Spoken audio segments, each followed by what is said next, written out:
Hello everybody, I'm going to be doing some commentary on my meet that I had over this last weekend. It was the XPC Raw Finals.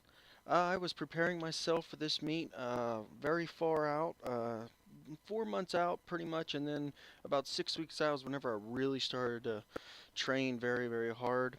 Um, I will say I really didn't. I might talk shit a little bit about the way this was set up, but I did not care for it. Like we had to warm up on a monolift, which is great. I love monolifts; they're very nice. But the thing is, we were like in this five-star hotel, motel, whatever it was, and the big boys, the guys who squat fucking 600, 700, close to 800 pounds, they were all squatting on one of the monoliths that had a pretty nice platform, very solid to warm up with. And then there was the smaller guys, for the most part. We were all squatting out where the other monolift was, and we had to squat on freaking 1 inch carpet. And whenever my last warm up was a 4 1/4, and I could just feel my feet fucking spreading apart whenever I was pushing.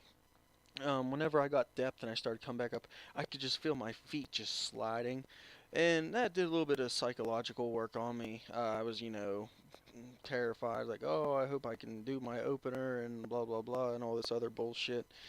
Well, I mean, it was all good. Didn't care for it, but the meet went great overall, and I really did like it. It was a great experience. I met a lot of fun people. I saw a lot of strong people, and everybody gets their props.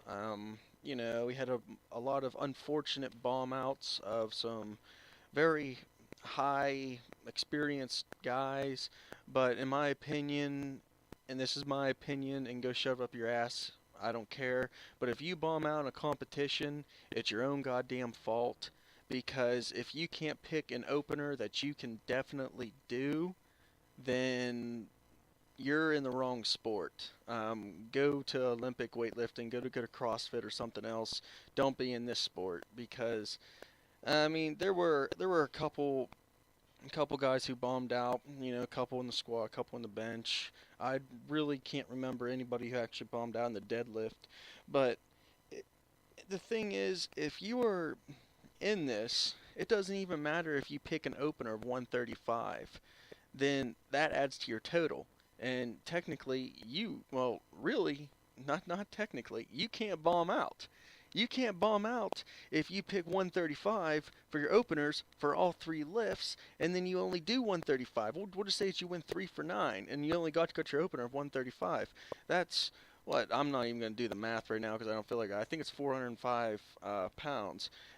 So right there, you have a total of 405 pounds. Yeah, it might sound like a kick in the dick, but the thing is, you didn't fucking bomb out. At least you got a total because there were guys, that they trained for all the months of the year. They trained years for this. They trained, hard. All their supplements they buy, all the shit they take, and for them just to come into this meet and literally bomb out in front of everybody, that was upsetting. And the thing is, it wasn't really like there were two federations at this meet. There was the XPC and there was the RPS.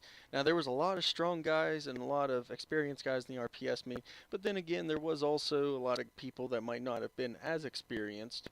I've only been doing it pretty much hardcore now for more than a year, and I've came a long way. But back in high school, I was a 148 lifter, 165 lifter, and I did that as a joke pretty much just with all my buddies.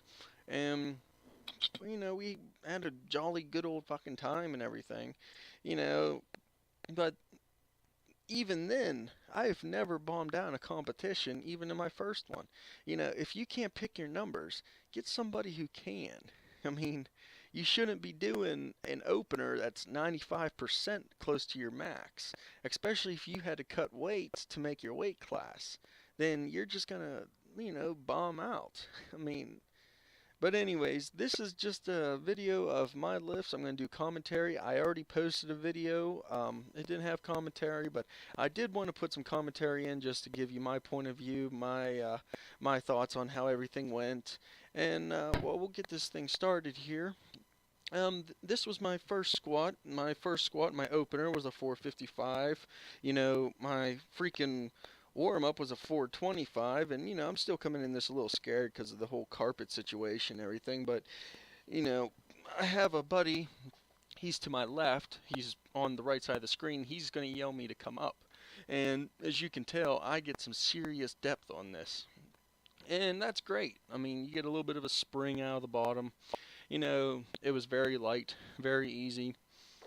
And you can see a steel frame of it right there. I mean, I was very far down. If you look at my left knee and you try to travel it back, you can see I'm pretty fucking low. I mean, that's just, it was just one of them things. I just kept going down, and I didn't really give a shit. I have found out that if I go a little bit lower, it helps out. For get a little bit of a boost. Now this next lift was a 480. I really wanted to go 9 for 9 in this meet. My coach that I did want to go, unfortunately couldn't make it due to some issues he had. So I just pretty much kept it to myself that I would just want to go 9 for 9. And this was my 480. Like I said, you know, it was. And another thing, I was not used to the 65-pound bar. I'm used to just using a 45-pound bar, so it was a little weird being on my back and the grip of it because my hands, it's really big. But anyways, you can see, again, very far down, easy as shit. And the thing also about my squats, I never really do any speed work on them, which I should, and I am going to do that before my next big meet. But you can see a steel frame here. I might even went just as low, if lower, in that meet or in that squat. This next one was a 505. Yeah, I just wanted to get a 5-pound meet PR right here, and you can see it was really easy. It went down, and as I came up, I actually had to exhale, and it boo, just shot right up with it. You know, no problems, no issues. Definitely probably had at least another 20, 30. Maybe 40 pounds in me. You know, it was light, very easy. I didn't have no issues whatsoever. You know, and I went in this at 184 pounds body weight, which is very light for me. Normally I walk around 200, so I cut down a lot for this meet. And now we move on to benching. My opener was just a very easy 300. Again, you know, only maybe this was approximately 85% of my max. It'd probably be closer to 85, you know, but this thing just flew off me. I could have fucking threw this thing 10 feet in the air if I had to. It was so easy. You know, just the 1, 2, 3 count, come out, then you get a bench command from the main judge back there and go down, and then I went right up easy as shit. Now, as you can see, I did get a red light from the one judge on this. You can't see in this video, but it was for sinking. He didn't want me to sink, so I said, okay. I mean, I could still get away with it and let the other two judges give me lights. But this next one was a 325, and I just decided I'll just stop it on top of my chest, and we'll just go from there. And, you know, again, easy. I mean, a slight struggle, maybe, but 325, not too bad. And this next one was I was 340. It's 10 pounds below my personal record, but it was just, again, I was trying it for 9 for 9. And here we go. Up and out. Here we go. Any second now, and out we come, and down we go. You know, and stop it on my chest, make the one judge happy again. And then I did struggle slightly there. I don't do much shoulder exercises, which I should, like military press and just incline bench press. Then we move on to the deadlift, which I love. Start out with a 520. This was light, you know, and then down. And another thing to rave about is their deadlift warm-ups are jack shit also, you know, freaking And this one was a 545, just to keep moving on. And then comes the Big Daddy. I was going to do a 570, but I decided to do a 585 because I failed twice at it before. And this was the lightest I've ever tried this at. And as you can see, I almost had it and then the fucking thing slipped out of my hand. And you can see it's a picture of my highest point I had. I almost had it. I was so fucking close, but maybe next time. I'm going to be going for 600 in about 6 weeks. I'm 6 weeks out from a small competition I'm going to go to. But thank you for watching, and see you in the next video. Bye.